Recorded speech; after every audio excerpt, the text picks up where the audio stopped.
Human raises abandoned alien predator cub that was the Empress's lost pet. The first time I saw the cub, it was huddled in the wreckage of a crashed shuttle, fur matted with dried blood, eyes dull with exhaustion. It growled when I approached, a low, warbling sound that made the hairs on my neck rise. Every survival guide in the colonies warned against getting near car predators. They were fast, intelligent, and deadly. But this one was barely the size of a large dog, its ribs pressing against its skin. It was going to die out here. I crouched, setting a ration bar on the crack plating between us. It sniffed, hesitated, then lunged forward, snatching the food and retreating. By the time I left that night, I'd promised myself I'd come back. And I did. Over the next weeks, the cub, who I named Scrap, grew stronger. It learned my scent, stopped baring its fangs at me, and even tolerated my hand brushing against its fur. I built a shelter for it in my salvage yard, and when it curled up beside me during the coldest nights, its purring vibrations rattled my bones.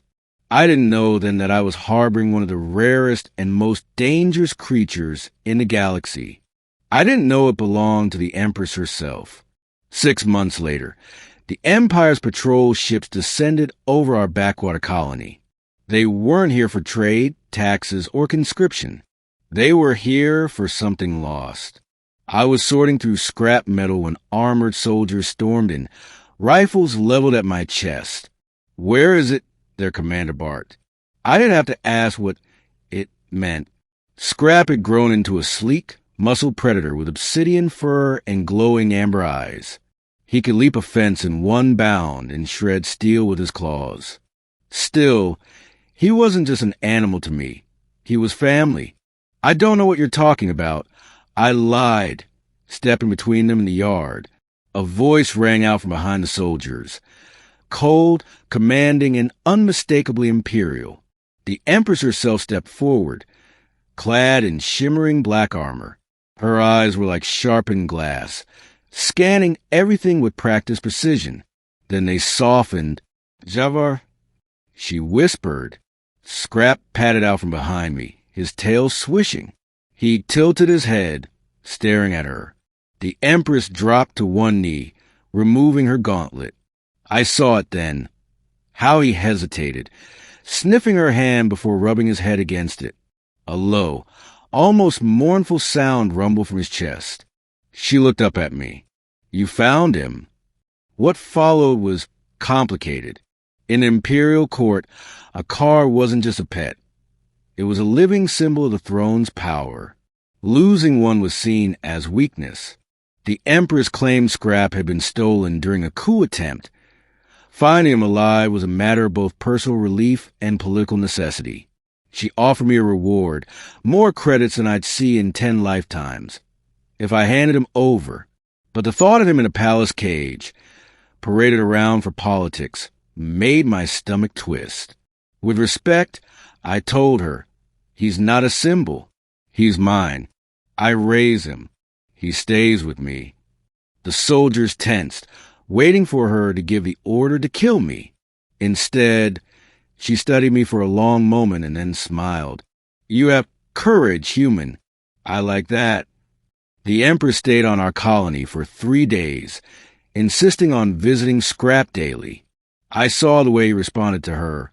Recognition, yes, but also caution. He bonded to me, trusted me. That trust didn't shift easily. One evening, she joined me by the fire in the yard. "You've done what even my best trainers couldn't," she said. "He obeys you." "That's because I don't treat him like a weapon," I replied.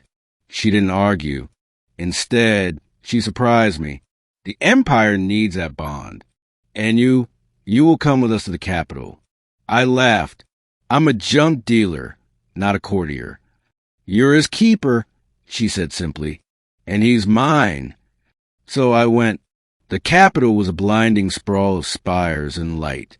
Scrap drew stares wherever we went, half fear, half awe. Court officials whispered about the human who had tamed the Empress's fawn. I quickly learned my role wasn't just to care for Scrap. It was to stand beside the Empress at events, to display the bond that made her look powerful yet merciful. But behind the scenes, we argued often. She wanted him to wear ceremonial armor. I refused. She wanted him on a tight chain. I let him roam her private gardens. And slowly I saw the changes in her. She laughed more when Scrap played. She listened when I spoke about letting him live as he chose. One night, after a formal banquet, she confessed, "I thought keeping him would remind me of my strength, but it reminds me of my weakness, of losing him." I told her weakness wasn't losing something. It was not fighting to keep it. Months passed. Assassination attempts came and went, but Scrap was always there.